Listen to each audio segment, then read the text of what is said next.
helicópteros que tantos y tan variados servicios prestan al hombre deben al autogiro, aunque no son descendientes suyos, la solución del problema que siempre se opuso a su vuelo. Este extraordinario medio mecánico, con el que se pueden alcanzar lugares inaccesibles y cuya aplicación al salvamento ha puesto miles de veces de relieve su valor, no se hubiera hecho realidad sin las conquistas científicas y técnicas del autogiro.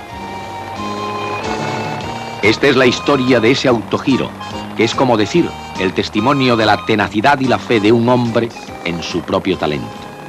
Es la gesta de Juan de la Cierva, un inventor español al que el mundo entero reconoció como uno de los grandes genios de la aeronáutica de todos los tiempos.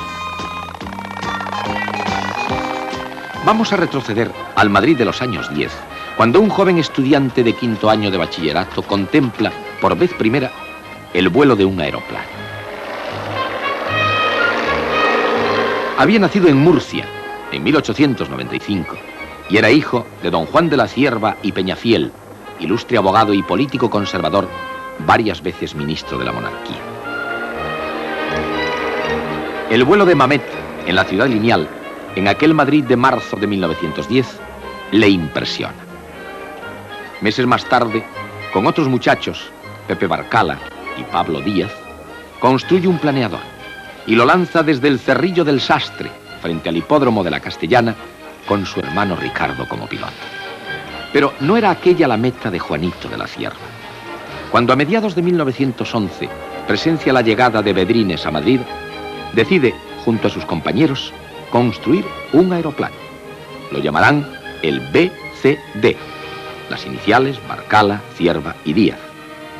Al que sigue otro, un monoplano, el BCD-2.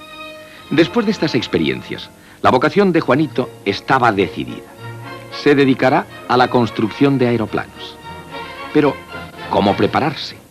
En España no existía aún la ingeniería aeronáutica y él necesitaba una sólida base. Matemáticas, física. La solución sería ingresar en la Escuela de Ingenieros de Caminos, centro de alto prestigio técnico y científico. En 1919, durante el último curso de su carrera, Juan de la Cierva construye un trimotor que, según se comenta, en el Madrid de entonces capota y se destroza por haber reducido el piloto excesivamente la velocidad, confiado en las buenas cualidades del aeroplano. La necesidad de tomar tierra a gran velocidad y también el peligro de disminuirla en vuelo, que llevaba casi siempre a la caída, indujeron a la Cierva a buscar un sistema que permitiera reducir esa velocidad sin riesgo. La solución de este problema había de venir con la teoría del autogiro. Hay quien asegura que la idea de esta invención surgiría en la mente de Juan en Cuatro Vientos, cuando un anciano militar que iba a recibir el bautismo del aire rogó al piloto que volara bajito y despacio. Todos rieron la pretensión del viejo soldado. Todos, menos Juan de la Cierva, que desde aquel momento empezó a pensar en la construcción de una aeronave que pudiese volar de aquella forma. Y a desarrollar esta idea, mientras escuchaba música de Wagner, su compositor favorito, se aplicó Juan de la Cierva en su estudio de la casa que habitaba en Madrid, en la calle Alfonso XII, constantemente estimulado por su esposa, María Luisa Gómez Acebo, con la que había contraído matrimonio en 1919. En julio de 1920 registra Juan de la Cierva su invento. Era como un aeroplano normal, pero sin alas, y coronado por un doble juego de aspas, sin motor, que giraban como un molinete por la acción del viento, sosteniendo, por así decirlo, el aparato en el aire. Así construyó Juan de la Cierva hasta 3 autogiros que no tuvieron éxito. La creación de la Cierva se inclinaba demasiado a la derecha, lo que no dejó de provocar algún que otro chiste político en el Madrid de aquellos días. Cuenta el propio La Cierva que la solución definitiva del autogiro fue articular las aspas. O sea, no construirlas rígidamente unidas al motor, sino dejarlas libres por un mecanismo de articulación de batimiento que aquí vemos, ya en años posteriores, muy perfeccionado. Este descubrimiento, definitivo para el autogiro, permitió posteriormente el desarrollo del helicóptero. El hallazgo le vino a la mente a Juan de la Cierva en el curso de una función de ópera en el Real.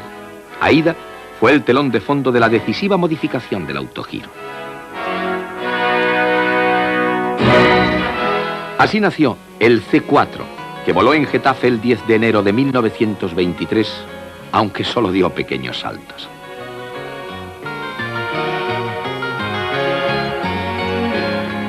Iba pilotado por un gran profesional, Alejandro Gómez Spencer. El día 31 de aquel mes de enero de 1923, el autogiro obtuvo el reconocimiento oficial de la aeronáutica. Logró recorrer 4 kilómetros en circuito cerrado, alcanzando más de 24 metros de altura. La prensa se ocupó ampliamente del éxito del autogiro. La hélice horizontal sin motor, decía, proporciona mayor estabilidad que el sistema de alas de los aeroplanos convencionales, porque esas aspas, acelerando en la caída su movimiento rotatorio, aumentan la sustentación y frenan el descenso. En febrero de 1923, la Cierva da por finalizado el período experimental del autogiro y pasa a construir el C5, con el que pensaba realizar ya vuelos de mayor alcance. El C5 tenía rotor tripala y 2 asientos. En uno de los ensayos se destruyó. Y cuando el inventor se encontraba sin medios para proseguir las pruebas, porque don Juan, su padre, se negaba ya en redondo a proporcionarle más fondos, un nuevo protector hizo posible la continuación de las experiencias. Fue la aviación militar.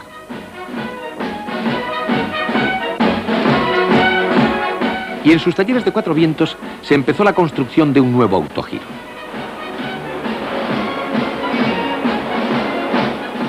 De allí salió el C6 en enero de 1924.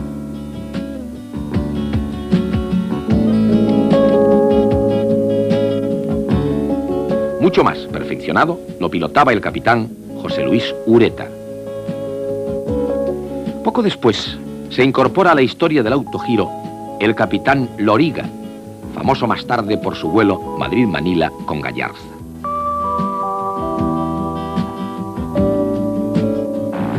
El 11 de diciembre de 1924, Loriga eleva el autogiro a 100 metros de altura y vuela con él durante 6 minutos. El descenso se realiza con toda normalidad. Loriga explica a la Cierva las incidencias del vuelo y el inventor parece satisfecho del resultado. Más lo estará al finalizar la siguiente prueba el 12 de diciembre de 1924, cuando Joaquín Loriga realiza un vuelo desde Cuatro Vientos a Getafe. Todos felicitan al inventor y al piloto. Será este el primer viaje del autogiro. Estas películas serían proyectadas días después en París y explicadas por Loriga. En enero de 1925, el C6 vuela ante unos observadores ingleses venidos a Madrid para conocer el invento. Un imprevisto pone de relieve las excepcionales cualidades de seguridad del autogiro. El motor deja inesperadamente de funcionar. ¿Qué ha pasado? Es increíble, pero cierto. Al aparato se le había agotado la gasolina en pleno vuelo por imprevisión de alguno de sus cuidadores. Pero las palas del rotor, fieles a su misión sustentadora, hacen de paracaídas y el autogiro desciende rápido y aterriza con brusquedad, pero sin deteriorarse ni sufrir lesiones el piloto. La bronca de Loriga a los mecánicos será, como es lógico, de las que hacen época. El 24 de junio de 1925, el autogiro es exhibido ante Su Majestad el Rey. Al término del vuelo, el monarca felicitó al ingeniero y a Loriga. Una nueva meta se traza ahora Juan de la Cierva para su invento: darlo a conocer en Inglaterra. En septiembre se halla la Cierva con su autogiro en el campo de experimentación de Fairbrough, cerca de Londres. Loriga está enfermo en España y no puede acudir a la capital británica. Como la presentación no admite espera, el ingeniero contrata a Frank Carney, un excelente piloto de pruebas que se identifica inmediatamente con el inventor y su autogiro.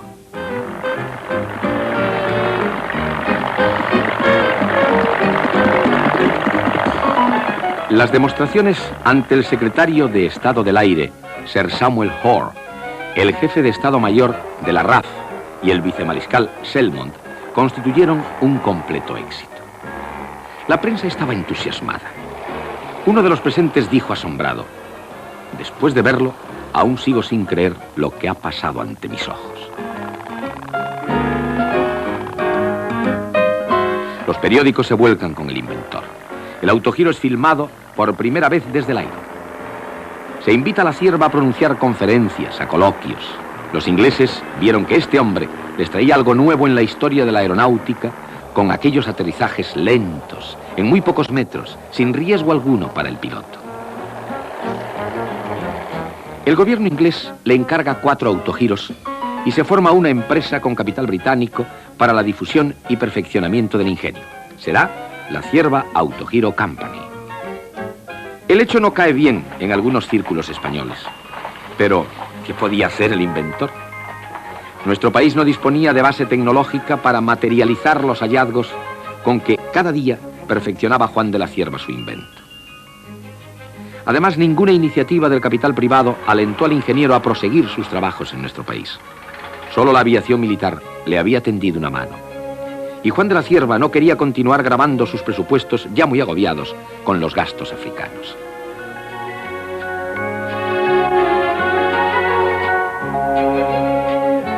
A estas demostraciones de Inglaterra siguieron otras en Francia, en el aeródromo parisiense de Villacoublay.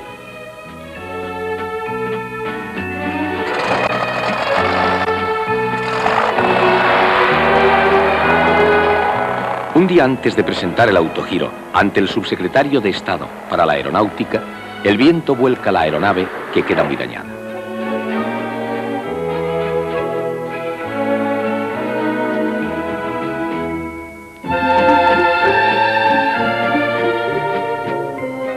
La Cierva y Carney no se arredran, y tras una urgente reparación, el autogiro es exhibido con todo éxito. Poco tiempo después, el inventor se vería distinguido con la Legión de Honor. En 1926, en la exhibición anual de la RAF, es presentado el primer autogiro construido en Inglaterra. Este modelo sufrirá en 1927 un accidente por rotura de una pala. Mientras tanto, Loring había construido en Carabanchel el C-7, que fue modificado por la Cierva, dotándolo de un rotor de doble articulación que eliminaba el recién aparecido fenómeno. Puesta en marcha a mano de la hélice y además fumando. La innovación del rotor de doble articulación sería trasplantada a los autogiros británicos, retenidos en tierra por razones de seguridad. Y el camino quedó despejado para la expansión mundial del invento español. Ya con título de piloto, será la Cierva, desde estas fechas, el probador de los nuevos modelos de su aeronave. Con uno de ellos, el C-8 Mark II, y llevando como pasajero al periodista francés Henri Boucher, la Cierva cruza el Canal de la Mancha y llega a París. Varias personalidades volaron con la Cierva sobre la capital de Francia.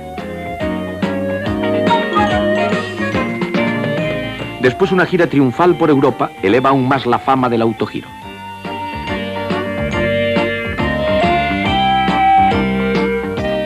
Loring construyó también el C-12. Con él realizó la Cierva, en mayo de 1929, una magnífica exhibición en Getafe. El inventor llevó a su familia al aeródromo y voló con su madre, doña María Codorniu.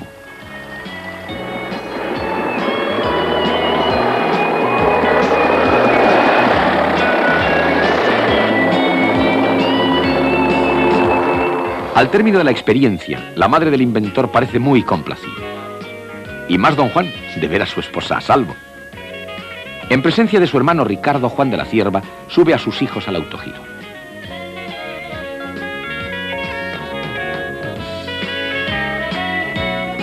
El inventor, con sus padres y esposa, su sobrina Pilar, hija de Ricardo, y sus 3 hijos varones.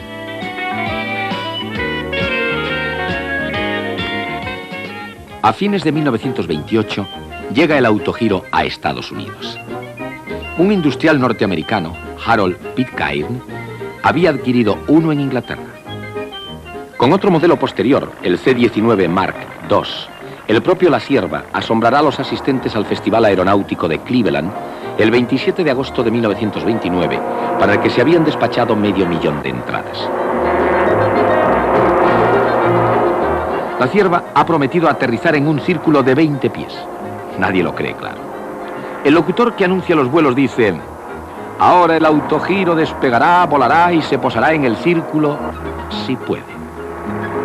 Y tanto que pudo. Aquí viene. Los presentes incrédulos esperan el momento del aterrizaje. El autogiro da unas pasadas para demostrar la obediencia de sus mandos y enfila la pista. Corta gas y ya está. El público no sale de su asombro. A fines de 1930 vuelan ya los primeros autogiros estadounidenses. Son los de Harold Pitcairn. Uno de ellos, el PC-330, sería construido por Heraclio Alfaro, el ingeniero alavés que trabajaba en Norteamérica. Santander, verano de 1930. La Cierva viene con un nuevo autogiro, el C-19 Mark IIA. En la Albericia, el rey Alfonso XIII presencia una demostración de este último modelo. En noviembre de 1930 llega La Cierva por segunda vez a Nueva York.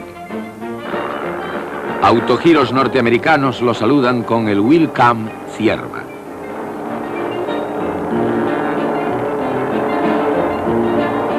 Otra casa norteamericana, la Kellett, adquiere la patente para fabricar autogiros, llegando a realizar algunos de los mejores modelos.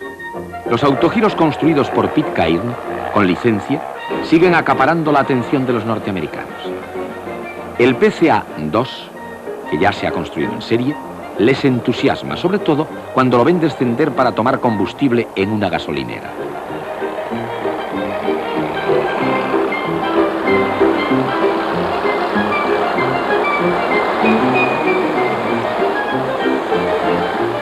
A los mandos va James Ray, uno de los mejores pilotos que tuvo el autogiro en todo el mundo.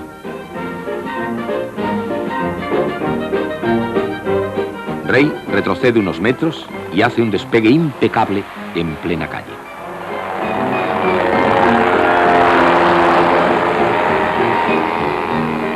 En abril de 1931, la famosa aviadora americana Amelia Earhart sube a 5.613 metros con un PCA-2.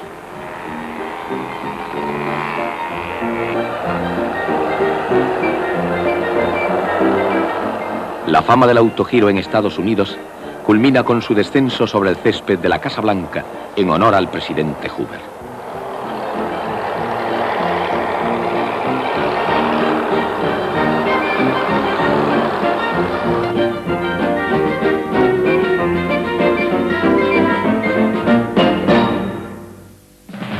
Juan de la Cierva, consagrado en el mundo como uno de los más destacados inventores del siglo, es invitado a explicar sus trabajos ante los más importantes centros docentes y de investigación del mundo. Galardones, honores, tributos de admiración constituyen el reconocimiento universal a su excepcional talento. Viene ahora a la historia del autogiro el C-30, primero con mando práctico, que vuela en marzo de 1933. El aparato no necesita timones de profundidad o dirección. Se gobierna solamente con una palanca que, inclinando el rotor, lo hace evolucionar hacia arriba, hacia abajo o a los lados. El mando directo se considera uno de los mayores logros de la Cierva después de la articulación de las palas. La prensa lo acoge entusiásticamente. Es este el prototipo de la definitiva serie C-30, cuya primera unidad, matriculada GACKA, es presentada en Haworth el 8 de noviembre de 1933 con extraordinario éxito. Es el primer autogiro puro, el autogiro integral, que ya no tiene nada de aeroplano, ni alas, ni alerones. A fines de 1933 o principios del 34, la fábrica Avro entrega 3 nuevos C-30 a la Cierva Autogiro Company. Uno de ellos, matriculado GACIM, vendido a Francia, es recogido en esta extraordinaria exhibición. Antes de posarse, reemprende el vuelo, y todo esto, como ya sabemos, con unas aspas sin motor.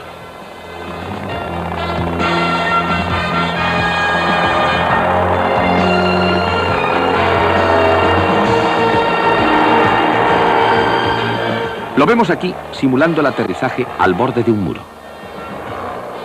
Otro es el GACIO, con el que Juan de la Cierva lleva a cabo una gira triunfal por diversas capitales españolas. El 15 de febrero de 1934, el autogiro es presentado ante el presidente de la República, señor Alcalá Zamora, en el curso de una fiesta organizada por el Aeroclub en Barajas. Al día siguiente, Juan de la Cierva ofrece una demostración para los reporteros gráficos que tienen la oportunidad de fotografiar o filmar al autogiro sobre Madrid. De la capital de España, vuela Juan de la Cierva a Zaragoza, aterrizando en el campo del Palomar.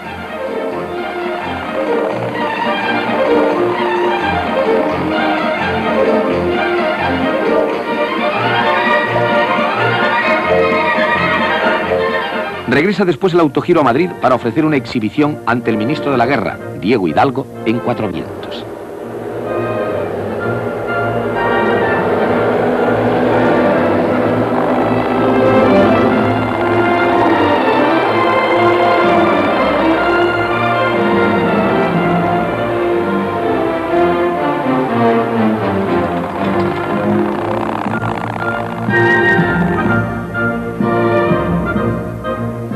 Días más tarde, la Cierva, a quien acompaña a su esposa, vuela hacia Córdoba para continuar después a Sevilla.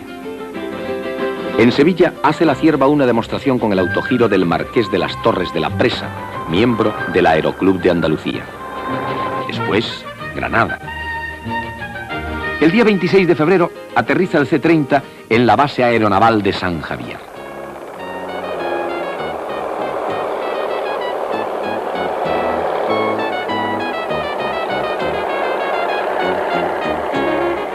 Después se posará en la cubierta del Dédalo, fondeado en el puerto de Valencia.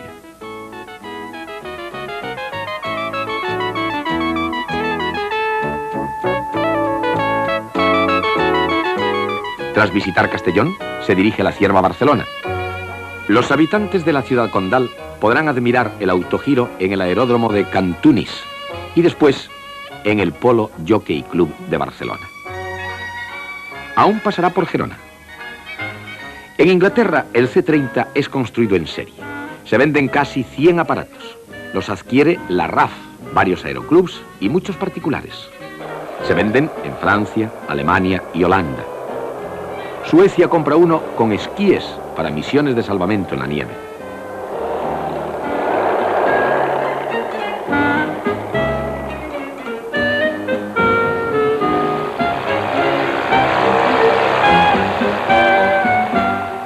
Y España adquiere 4, 2 para la aviación militar y otros tantos para la aeronáutica naval.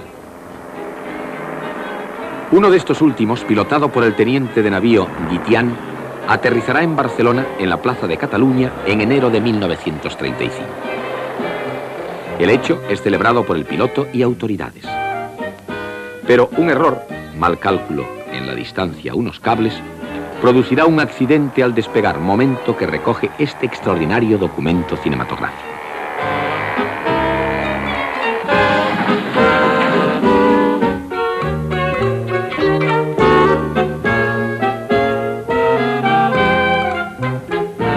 Mientras tanto, en Norteamérica vuelan ya más de un centenar de autogiros. Los fabricados por Kellett llegarán a transportar correo desde el edificio de la Administración de Filadelfia al aeródromo de Camden. Este concesionario norteamericano de la patente La Cierva construirá autogiros hasta la Segunda Guerra Mundial. El último gran logro de Juan de la Cierva, del que ha quedado por suerte constancia cinematográfica, es el rotor autodinámico, una novedad que permite el despegue a salto. El despegue completamente vertical. El piloto Alan Mars lo presenta el 23 de julio de 1936 en Hounslow Heath, en un campo lleno de arbustos, elegido ex profeso por no valer como aeródromo. Este despegue vertical con unas aspas sin motor es algo que resulta de dificilísima comprensión para un profano.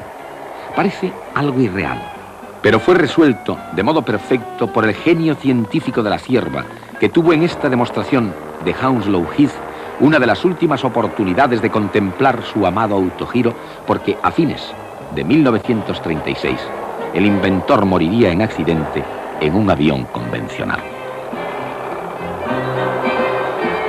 En el mundo siguieron construyéndose autogiros muchos años después de la muerte del ingeniero murciano. Algunos continuaron volando posteriormente, como el autogiro del Marqués de las Torres de la Presa, que pudo verse en un festival aeronáutico celebrado en Cuatro Vientos en 1955, pilotado por el teniente coronel Amores Riedel. Ese autogiro se encuentra ahora en el Museo Aeronáutico de Madrid. Es una del casi medio millar de estas aeronaves que volaron en el mundo. José Barleta, el mejor biógrafo y estudioso de la obra del inventor, ha escrito que probablemente Juan de la Cierva, que no llegó a proponerse lograr el helicóptero, contribuyó individualmente a la consecución de este, más que ninguno de los que le dedicaron sus mayores esfuerzos.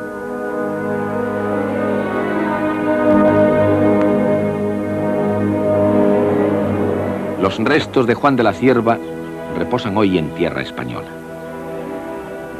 En derredor del monumento parece escucharse el leve susurro de un girar de aspas, mezclado con la música favorita del inventor, que se eleva al cielo entre el despegue vertical de los cipreses.